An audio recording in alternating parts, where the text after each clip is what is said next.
And now for the more interesting series, the Knicks Pacers. Yo, genuinely speaking, I don't know who's gonna win that series. Cause like most people are saying, yo, the Knicks just beat the Celtics in 6. Like, yo, they're the best. They have a winning culture. They came back from 20 points down twice to beat the Celtics. They are the best team in the league. And I hear that. But at the same time, I also look at that as like they were down 20 points twice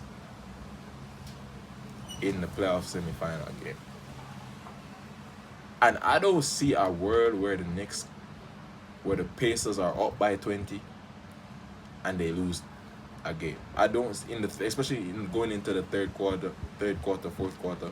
I don't see a world where the Pacers are up by 20 and they lose a game.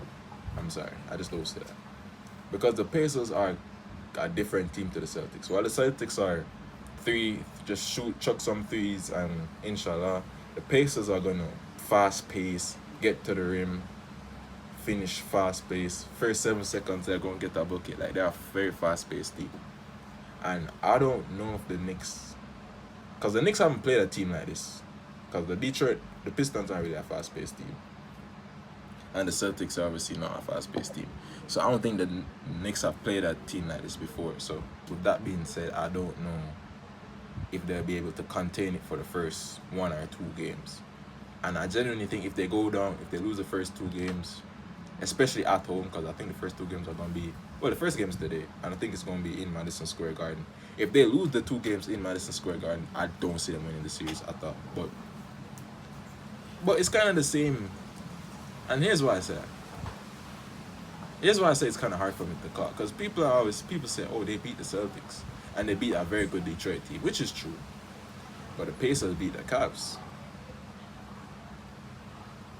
and they beat the Bucks as well, even though the Bucks is Giannis and inshallah, like, without nobody know on the Bucks, isn't it? It's just they beat Giannis. They beat Giannis. That's what they did. They beat Giannis. But yeah, the Pacers beat the Bucks and the Cavs, the number 1 in the East Cavs. Even though, to be fair, I think beating the Celtics is bigger than beating the Cavs, in the sense that the Cavs didn't show any playoff. The Cavs aren't proven in the playoffs like the Celtics, bro. The Celtics make a deeper in the playoffs every year. So it's like they're a proven playoff team. The Cavs, we didn't know. And I literally said, I have a friend that supports the Cavs. I told bro straight to his face they're losing second round. When they were the best team in the league, I told bro straight to his face they're losing second round. And he didn't believe me. And I remember, I think I FaceTimed the nigga as Tyrese Halliburton made that shot to send them up 2-0. Like, because I knew them boys are losing. You see what I'm saying? So, yeah, the Cavs aren't really as proven. I think a win over the Cavs isn't as big as a win over the Celtics. But at the same time, I do think the Celtics kind of lost those games instead of the Knicks winning. Obviously, it's big to come back from 20 twice to win a game. But I don't remember the stat, but I think the Celtics shot like 30% from, no, not 30% from 3. They shot abysmally from 3, and they just chucked up a bag of threes over the first 2 games. Naturally, if you chuck up like 100 odd threes and you make like 30 of them, you're gonna lose. Like, that just makes sense, isn't it? Especially if your whole identity is shooting threes. If you're not shooting threes, you're gonna lose. So rather than saying the Knicks won, I do classify those games as the Celtics losing. Because I do think if the Celtics played the way they normally play, they don't lose. They might lose 1 game, but they do lose both of those games.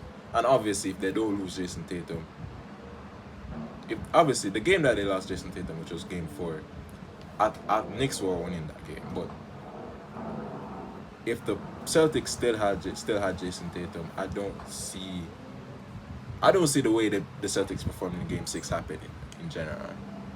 Not to say the Knicks are a very good team, don't get me wrong. And I think they have stepped up their game progressively as the playoffs went on. But there's something in my mind that says it's the win that against the Celtics isn't as big as everybody is making it to be. But we'll see. Even me. But then at the same time, the Pacers did be a team without like 3 of their main players. Because Cavs didn't have Mobley, Hunter, and I forgot another important guy at one point. And Mitchell was down there injured for a good half of the series, so that's also a next thing to consider as well. That's why it's so hard for me to tell. Because they're both very good teams, and they're both teams that I think can beat any team if they play to their strengths. But I've just seen the Pacers play to their strengths more than the Knicks have played to their strengths.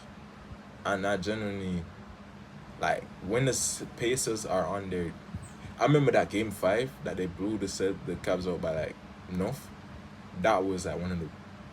It was a game up there when I watched the Grizzlies. It was 51, brother. Oh my god, I watched them because it was 51. Lose by 51 points at home. But let's actually get into the game because I was just yapping about past series. If we look matchup for matchup right now, matchup for matchup, because that's what I really should have started off with. I'm an amateur at this, by the way. I'm not no professional YouTuber, so don't me, isn't it? Let's go. Guard. Halliburton versus Brunson. Brunson's cooking still. Because Halliburton isn't really like a scorer like how Brunson is a scorer. But assist-wise, Halliburton's going to get his 10 assists. Like, he's going to space the floor. He's that guy. He's that type of point guard. He's not necessarily the scoring point guard or the clutch point guard like Jalen Brunson is. Which, by the way, Jalen Brunson has been insane this playoffs. Like, I think top 3 players in the playoffs so far. On God, Jalen Brunson. So, yeah, but I think Jalen Brunson wins that matchup with Halliburton. But then shooting guard wise, what are the shooting guards? I think is Neymar the shooting guard or Naismith? I don't care, cause it's kind of positionless at this point. I don't know, but let's go Neymar versus OG Anunoby. Which, by the way, OG Anunoby is such an underrated player. Like, he for real, in my opinion, has been performing better than Cat. He's the second best. He's the second best player on that team, OG Anunoby. And it's been that since last year when I watched them. So, OG versus what name? Nemhard, I got OG winning that. But Nemhard is tough as well. Like, he's tough. Like, bro, that's why it's such a tough series. Because it's not like, I don't look at the court and see a mismatch, a complete mismatch. Like, I think everybody's able to keep up with everybody. That's why I think it's such a tough series to call. And then, who else? Bridges versus, I guess Naismith. I'm gonna be real, I don't know the Pacers starting 5. I'm assuming it's Halliburton, Nemhard, Naismith, Miles Turner, and Siakam. That's what I assume. And the Knicks, and that's for the Pacers. And the Knicks starting 5 is Brunson, Anunoby, Bridges, Cat, and who else plays for them? Who else do I see play? Does McBride start? I don't think McBride starts. Hold on. Brunson. Alright, so starting 5 is Brunson, OG Anunoby, Karl Anthony Towns, Miles Bridges. There's somebody. Is Mitchell Robinson starting? I don't think. No, because I said Cat already. Cameron Payne doesn't start. I think McBride might be starting. I think McBride might be the shooting guard. Yeah, I'm just go off that for now. I don't see a total mismatch, like, at all. One thing, like, I don't see a mismatch on the court. Is what I say. Because Bridges can lock up Siakam, and Siakam is a good defender as well. People think Cat is gonna cook Miles Turner, bro. Cat and Miles Turner are closer than anything in terms of, like, skill set and, like, defense. I think a big thing is gonna obviously be, as with all Knicks games, if Cat stays stays out of foul trouble. If Cat falls out or is in foul trouble, that's gonna hurt him. Is what I say? Even though Duncan Robinson has been playing, bro, dog. Like, it's like I said something, but then something else come up. Like, this is just such a hard series for me to think, based on where I'm seeing it. But I don't know. Overall, I've been more impressed with the Pacers than I have been with the Knicks. I've been impressed with both teams, but I've been more impressed with the Pacers. And with that being said, especially given the fact that the Pacers beat the Knicks last year as well, then again the Knicks didn't have Cat, didn't, but they had Hartenstein. Mm. I'm gonna be real. This is such a. I'm just looking forward to watching this game, bro. I'm just so looking forward to watching this game.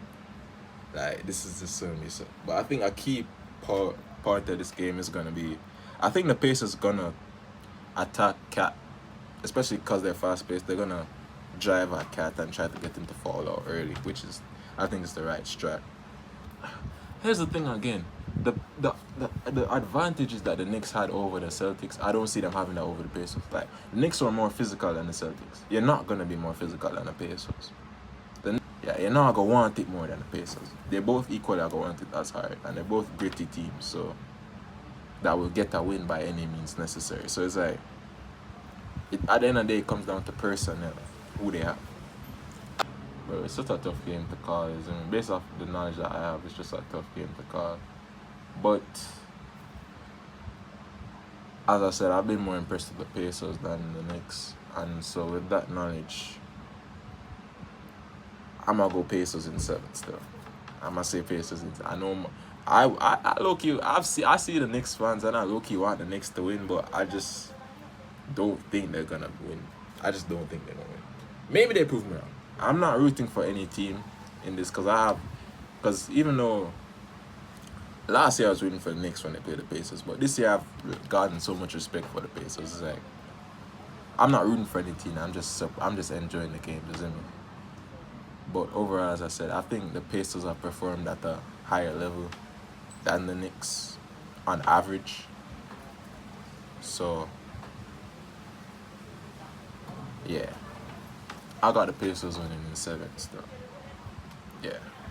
So yeah, Pacers in 7. So yeah, that's it. So for the Western Conference Finals, I got the Thunder in 5, and then for the Eastern Conference Finals, I have the Pacers in 7. Agree or disagree? Let me know in the comments. You see me? But yeah, that's been tops, and those are my predictions for the conference finals. You see me?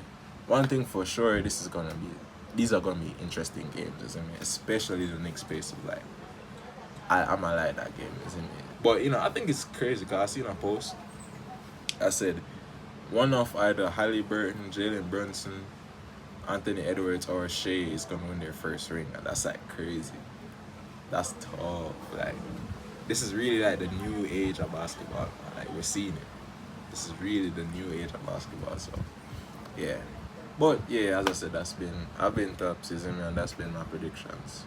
Obviously later on today, the game 1 for that score starts, so I'm gonna watch that and see what I go on. But yeah, until then, I'm out.